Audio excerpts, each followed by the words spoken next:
பொதுமக்களுக்கு இடையூறாக உள்ள டாஸ்மாக் மதுபான கடையை அகற்றக் கோரி சமூக ஆர்வலர் ஒருவர் சேலம் மாவட்ட ஆட்சியரிடம் மனு அளித்துள்ளார். பள்ளி குழந்தைகளுக்கும் பொதுமக்களுக்கும் நம்ம இடையூறா இருக்கு. அது இல்லாமல் கடைக்கு முன்னாடி விபத்து அதிகமாக நடக்குது. அதனால பெண்களுக்கு பாதுகாப்பு இல்லைன்னு சொல்லி அந்த கடையை அகற்ற சொல்லி பலமுறை கோரிக்கை மனு கொடுத்தோம். எந்த நடவடிக்கை இல்லை.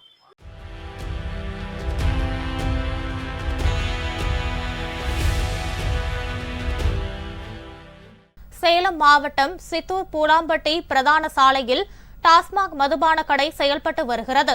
பள்ளி மற்றும் கல்லூரிகளுக்கு மாணவர்கள் இந்த பாதையை பயன்படுத்துகின்றனர். எனவே பொதுமக்களுக்கும் போக்குவரத்திற்கும் இடையூறாக உள்ள இந்த கடையை அப்புறப்படுத்த வேண்டும் என சமூக ஆர்வலர் செந்தில்குமார் சேலம் மாவட்ட ஆட்சியர் அலுவலகத்தில் மனு அளித்துள்ளார்.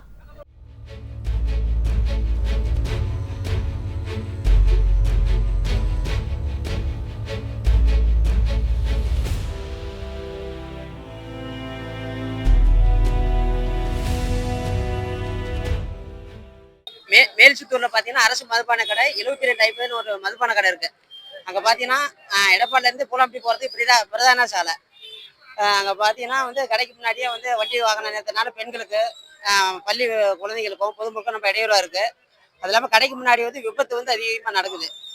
அதனால பெண்களுக்கு பாதுகாப்பு இல்லைன்னு சொல்லி அந்த கடையை அகற்ற சொல்லி பலமுறை கோரிக்கை மனு கொடுத்தோம். எந்த நடவடிக்கை இல்லை. கடையை கடைக்கு பக்கத்துல பாத்தீங்கன்னா கல்யாண மண்டபம், கோயில் இருக்கு. இந்த நன்னிலை சார்பா கோயில், பெருமா கோயில், சிவன் கோயில் இருக்கு, முருகன் கோயில் இருக்கு.